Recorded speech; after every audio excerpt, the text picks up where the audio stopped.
সকলকে জানাই শুভ রথযাত্রা, অনেক অনেক শুভেচ্ছা ও ভালোবাসা। আজকে হচ্ছে জগন্নাথ দেবের শুভ রথযাত্রা। তো রথ টানা হবে, তো রথের মেলায় তো যেতেই হবে। সেই জন্য এখন বিকেল 5টা বাজে। তো সকাল সকালই বেরিয়ে পড়েছি রথের মেলায় রথ দেখতে যাওয়ার জন্য।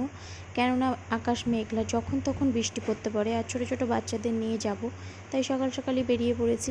আর মেন কারণ হচ্ছে বিকেল 4টে থেকে 6টা পর্যন্ত রথ টেনে রাস্তা থেকে একটা জায়গায় নিয়ে যাওয়া হয়, তারপর এনে আবার যেখানে মেলা হয় সেখানে ফিক্স করে দেওয়া হয়, তখন ওখানে রেখে দেওয়া হয়। দেরি করে গেলে আর এই রথ টানাটা দেখা যায় না।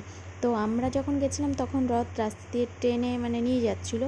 তো আমরা গাড়িতে বসেই এবার রথ টানা দেখেছি। গাড়িটাও আস্তে আস্তে স্লো করে ওই পাশ দিয়েই আমরা যাচ্ছিলাম, আর রথের গাড়িটাও আমরা টানা দেখছিলাম। তো খুব খুব মজা করেছি। এই প্রথমবার আমি এত বড় রথ টানা দেখলাম। এমনি তো পাড়াতে ছোট ছোট রথ আমরা দেখতে। রথের মেলায় আমরা এবার সবাই মিলে খুব মজা করলাম।